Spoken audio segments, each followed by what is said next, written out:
सुप्रभात बहनों, आजकल आपका हिंदी विषय में व्याकरण चल रहा है।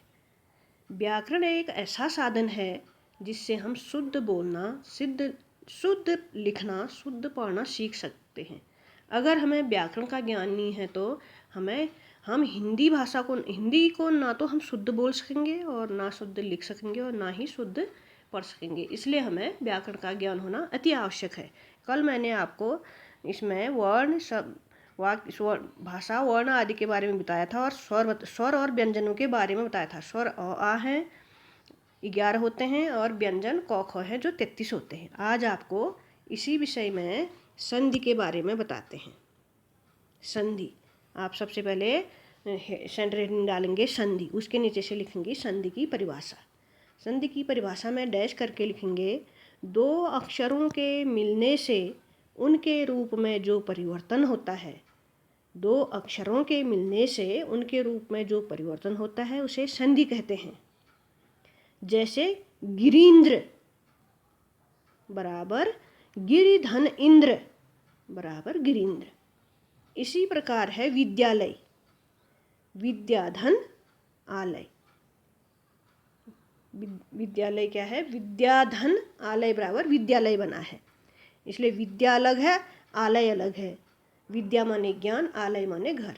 तो इस प्रकार विद्याधन आलय बराबर विद्यालय, जिसका अर्थ है विद्या का घर।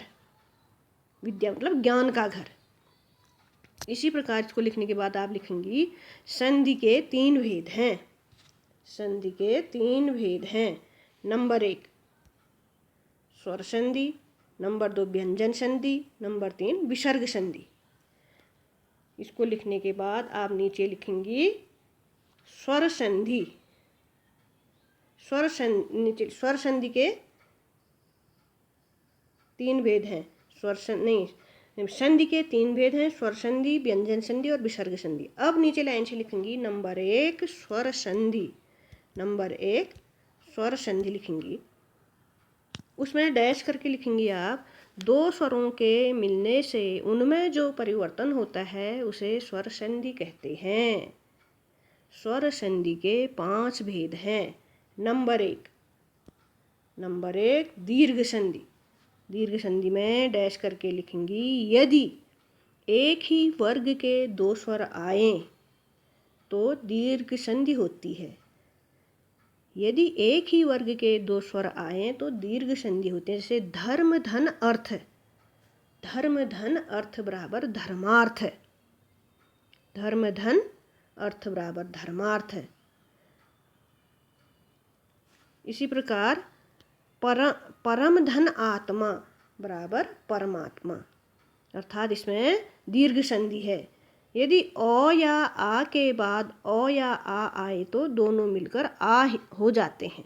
जैसे विद्याधन आलय, विद्याधन आलय। विद्या देव में आ की मात्रा है, आलय में भी आ की मात्रा है। विद्याधन आलय बराबर विद्यालय। इसलिए आप इनको ध्यान से सुनना, मैंने क्या बताया उसको लिखना तो आपकी समझ में आ गया। अब लिखेंगी नंबर 2 गुण संधि। नंबर 2 गुण संधि, उसमें डैश करके लिखेंगी यदि अ या आ के पश्चात ह्रस्व या दीर्घ इ उ री लृ आए तो क्रम से ए ओ और अल हो जाता है। जैसे नर और इंद्र शब्दों में अ धन ई, नर में र अ से आ रहा है, इंद्र में ई आ रहा है तो ये ए बनेगा।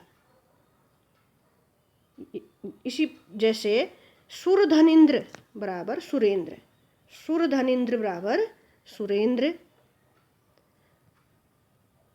महाधनिंद्र बराबर महेंद्र। अर्थात इसमें आप ध्यान से, इसमें अ धन ई आ रहा है तो ए बन जाएगा। जैसे महाधन ई इंद्र बराबर महेंद्र, ये क्या बन गया? हे, ए की मात्रा आ गई। अब इसी प्रकार आगे है नंबर 3।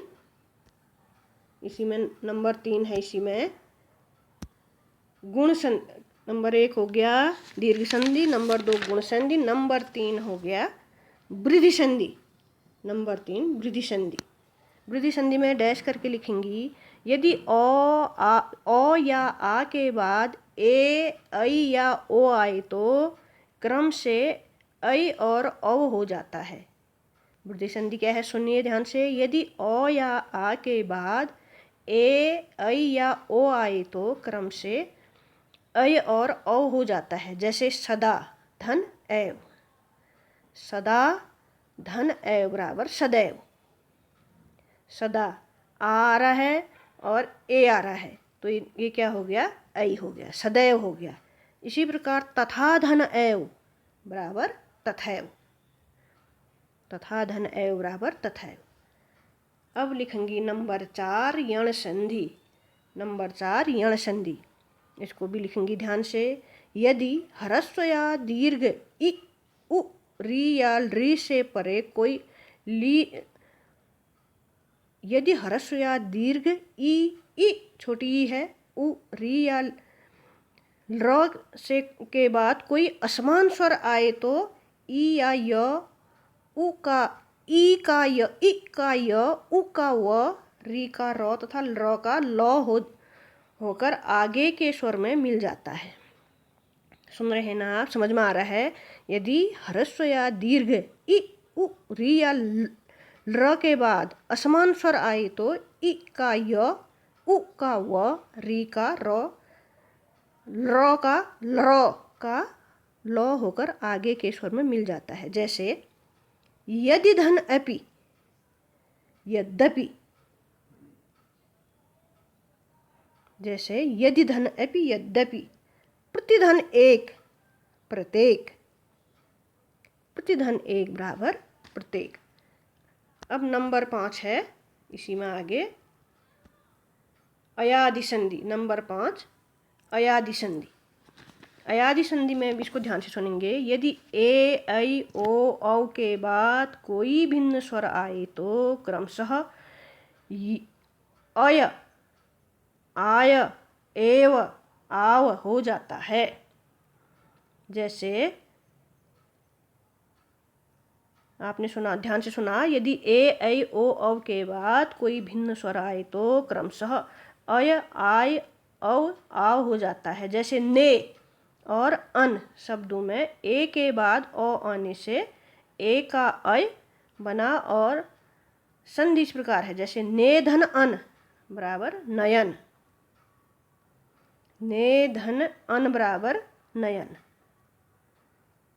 नई धन एक, नई धन अक बराबर नायक, नई धन अक बराबर नायक।